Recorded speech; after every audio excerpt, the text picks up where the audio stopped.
What's up guys, welcome back to the channel. This weekend I am out here at the Moore Expo and it is Saturday. Got out here on Thursday, but just now filming, kind of been checking everything out, and now we're going to show you guys. So got the trailer all set up and camping out here by the Skinny Guy campers, and then over there is Mr. Caleb Baker Overland. He doesn't have his truck, but got the Conqueror back there. There's a bunch of other people out here, so we're gonna start off, gonna go around and check out everything in the campground and see some cool stuff, and then we'll go up to the expo itself. So another thing I've been tasked with is I have to find the most adventure-worn vehicle out here in the campground. So not looking for whatever's the most dirty, but whatever vehicle, you know, you can tell they get out, use it, abuse it, and have fun with it. So, you know, I can't pick my own vehicle obviously, but kind of stuff like my vehicle is what we're looking for. Stuff that, you know, it's got tons of scratches, and you know, you look underneath it, it's beat up. We're looking for somebody who uses their stuff, and Tate from Overland Spices has thrown in a full set of his spices for whoever I pick. So let's go find somebody.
so strong, girl.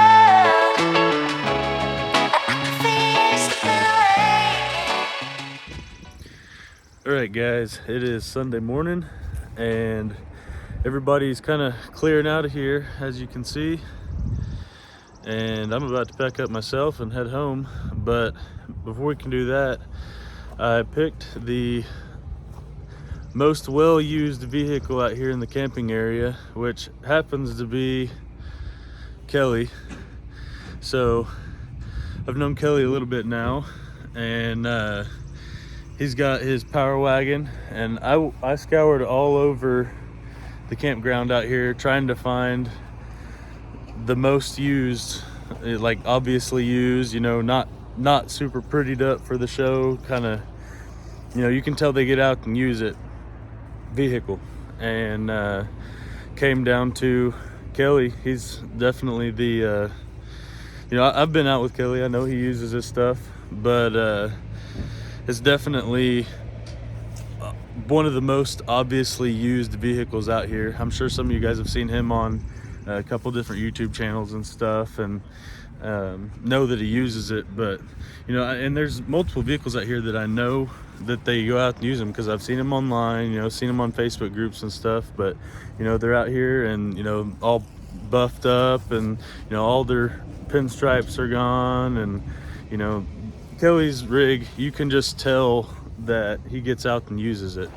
So we're going to talk to Kelly, and he's going to tell us about maybe some of his trips he's been on and tell us about his setup. So let's check it out.